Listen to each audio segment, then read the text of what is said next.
నమస్కారం.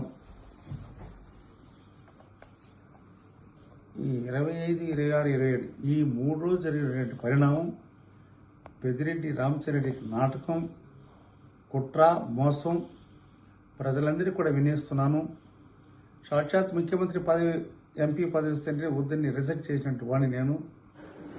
నాపైన కుట్ర పన్ని నియోజకవర్గ స్థాయిలో అందరిని రచ్చగొట్టి ప్రెస్కి ఇవ్వడం సమస్య కాదు. నేను ఒక దళిత నాయకుడిని, ఉద్యమ స్ఫూర్తి వచ్చిన వాడిని, సుమారు 50 సంవత్సరాలు రాజుకున్నటువంటి వ్యక్తిని. ఇలాంటి దురక్షమైనటువంటి ప్రచారం మానుకో. ఇది మంచి పద్ధతి కాదు. నేను ఎంపీకి ఆశపడడం లేదు. నీ ఎంపీ పదవి కూడా నాకు వద్దని తిరస్కరిస్తున్నాను. మనస్ఫూర్తిగా చెప్తున్నాను. ఇకమైనా మానుకో దీన్ని. ఇది మంచిది కూడా కాదు నీకు. ఇది దళిత నాయకుల్ని రెచ్చగొట్టే విధంగా మాట్లాడితే ఇది నీకు తగదని ఈ సభ మీ ద్వారా నేను తెలియజేస్తున్నాను. తప్పకుండా భగవంతుడు ఉన్నాడు. నాపైన కుట్ర చేసి, నాపైన రొస్సు కలిపి, నిన్ను నమ్ముకునే దానికి మోసం చేసి ఎంపీనే రిజెక్ట్ చేసినటువంటి వ్యక్తిని నేను. ఎంపీ టికెట్ ఇస్తానంటే వద్దనటువంటి వ్యక్తిని. నాకు ఎంపీ టికెట్ వద్దు, నీ కార్యక్రమం వద్దు, ప్రశాంతమైన వాతావరణంలో బతకడానికి నిర్ణయించుకున్నాను.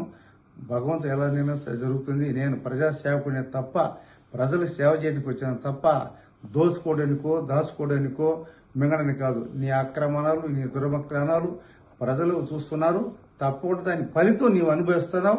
నా పైన దుష్పని చేస్తే అది మంచిది కాదని సవనీగా మీ దగ్గర తెలియజేసుకుంటున్నాను.